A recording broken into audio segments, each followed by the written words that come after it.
Hello, welcome back to the Breaking News Update. My name is Jimmy Boyd, and you're watching Boyd News. I want to thank you so much for tuning in today.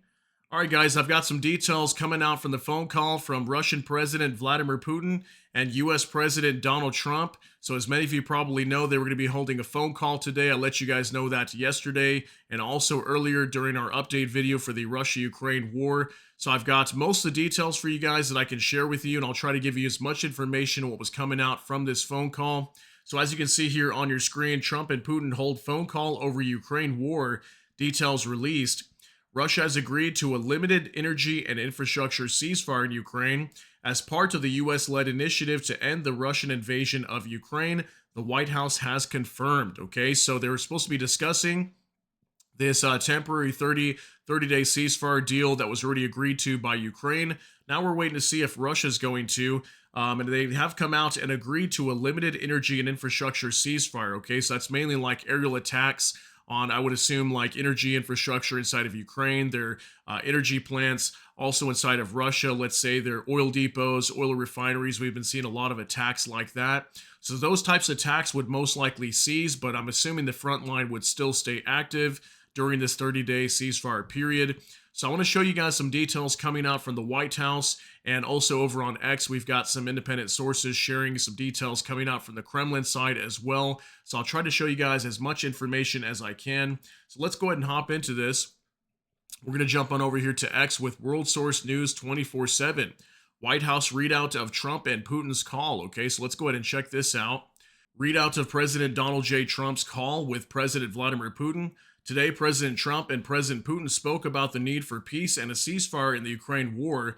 Both leaders agreed this conflict needs to end with a lasting peace. They also stressed the need for improved bilateral relations between the United States and Russia.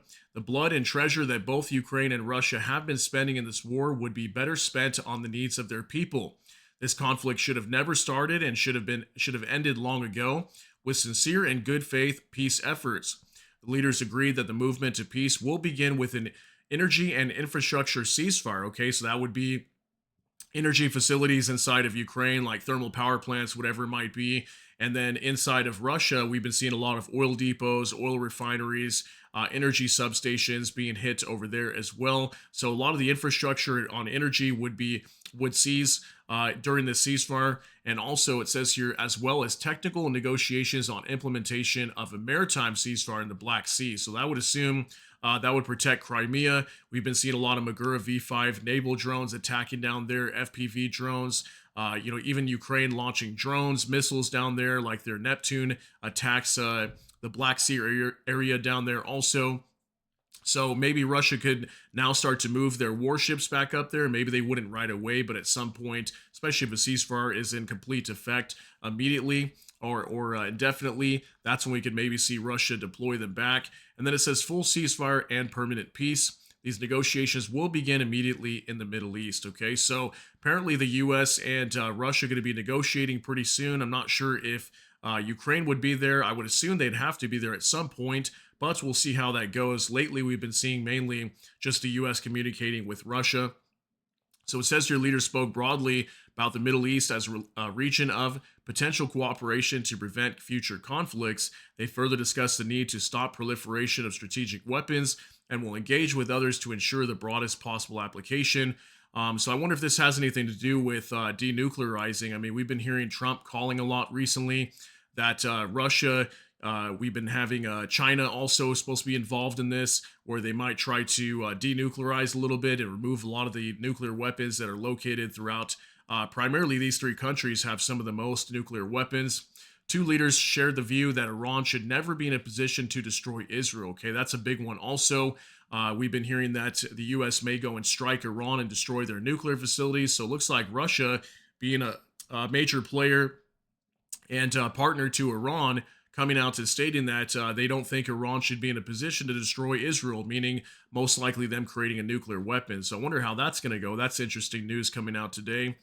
And it says here the two leaders agreed that a future with an improved bilateral relationship between the United States and Russia has huge upside. This includes enormous economic deals and geopolitical stability when peace is achieved. Okay, so looks like here, according to this information, the U.S. and Russia are going to continue to partner up and become more friendly nations to each other after this war does come to an end. We've been seeing that already under Donald Trump. Now we'll show you guys a few of the key takeaways from Nexta. Just in, key takeaways from Putin-Trump call, according to the Kremlin. So we'll kind of go over some of the demands on the Kremlin side. That was more in-depth information coming out from this phone call that Nexta achieved for us. Putin supported Trump's proposal for a mutual 30-day halt in Russian and Ukrainian strikes on energy infrastructure and has instructed the military accordingly. Putin responded constructively to Trump's initiative on ensuring the security of shipping in the Black Sea. Putin reaffirmed Russia's commitment to a peaceful resolution of the conflict in Ukraine during the conversation with Trump. Okay, Russia will hand over 23 severely wounded Ukrainian soldiers to Kiev. Okay, that's a pretty big one. Also, looks like some wounded soldiers will be going back to Ukraine from Russia's end. Russia and the U.S. will establish expert groups to work on a settlement in Ukraine. Okay, so it does look like Russia is open to start creating some sort of expert groups to start negotiating some sort of settlement to this war. So that's some positive news as well. Additional statements from the Kremlin. Okay, and take a look at these. The first one here.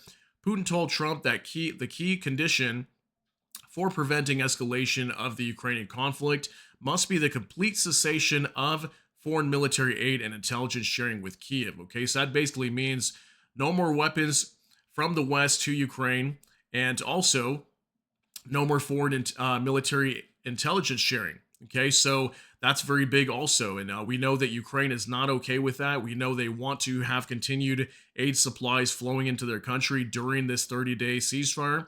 And also they want intelligence sharing. Okay, we saw how quickly things were starting to fall apart right when the U.S. pulled both of those recently. That's really when the Kursk region started to collapse very quickly also. I'm not sure if it was relating or not, but just something to note that it happened around the same time.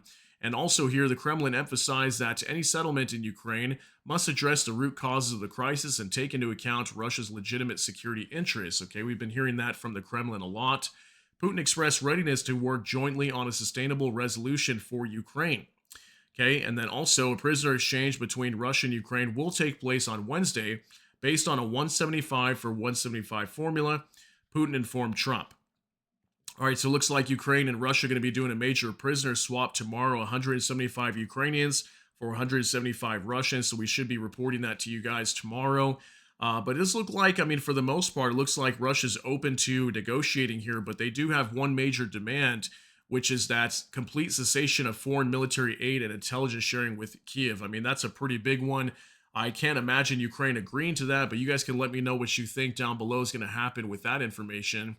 Now from Nexta, Europe must be at the negotiating table, Zelensky said after the Trump-Putin call ended. While the leaders of Russia and the U.S. discuss his country's future without him, Volodymyr Zelensky is in Finland continuing his visits to allies. He did not directly mention the recently concluded phone conversation, but once again stressed the need for Europe's involvement in negotiations on Ukraine. Europe must be at the negotiating table, and everything concerning Europe's security must be decided together with Europe, Zelensky stated. So we've heard him saying this multiple times recently. It's interesting that's the first thing he goes to in response to this phone call ending. Now, if you notice, majority of pretty much all the negotiations that have been going on actually so far have been without Europe. And we've heard even in some cases that Europe may not be involved in them. But Zelensky's been coming out multiple times stating that they will not negotiate without Europe there at their side, as Europe has a lot to do with what's going on. They've been helping out in this war a lot. And this is Europe's security on top of Ukraine's security, not so much the U.S., right? So him coming out again and stating, reaffirming his position that he wants Europe at the negotiating table when they start to negotiate with Russia. Now from Anton Gerashenko, it was underlined that the key condition for not letting the conflict escalate further and the work in the direction of solving it diplomatically must be full cessation of the foreign military aid and providing intelligence information to Kiev, the Kremlin statement after the phone call. So this was a huge statement coming out from TASS News Agency, which is out of Russia. It's like their state news. And apparently this is one of the key topics here. And it seems like a major one for me is the full cessation of foreign military aid and also the intelligence sharing with Ukraine. That appears to be a major part of this. And if Ukraine doesn't agree to it, does that mean that we're going to see this war continue? I mean, again, I don't see Ukraine agreeing to that. So I think there's a high high likely chance that maybe this war will continue. But again, let me know what you guys think down in the comments regarding that. Finally, one last thing from Nexta. Zelensky, who is currently on a visit to Finland, is reviewing the communiques from the Kremlin and the White House. Trump is expected to hold a conversation with Zelensky soon to brief him on the discussion with Putin. Okay, so here's a picture coming out. This is actually, it's kind of funny because it's like an AI photo. You can see their eyes are kind of cross-eyed or crooked. So it's an AI photo. It's not a real picture you're looking at here, just for reference that Nexta used to share for us. So we're going to be seeing Donald Trump and Zelensky holding a phone call probably sometime over the next week to discuss the details of the phone call. And we'll see what comes from that. But again, I really don't think Ukraine is going to be open to accepting this kind of a deal. If Russia's claiming that they don't want them to receive weapons and also foreign intelligence sharing, I mean, that's going to be a pretty big demand for Ukraine to give up. And they've come out repeatedly saying they weren't open to that. So, I mean, you guys let me know what you think, though. Do you think that this is going to go through? We're going to get the ceasefire in effect, but Ukraine is going to give that part up where they don't receive weapons or intelligence from the West anymore? Or do you think it's going to be rejected? Do you think this war is going to continue on? Or what do you think will happen here? But let me know what you guys think down in the comment section. That's going to be it for today's update. If you got something out of this, please smash that like button. Also, if you enjoy my content, please consider subscribing down below. Hit the notification bell. That way YouTube can notify you. And with that, hope you all have a great day. Everybody take care. God bless. And we'll see you in the next one.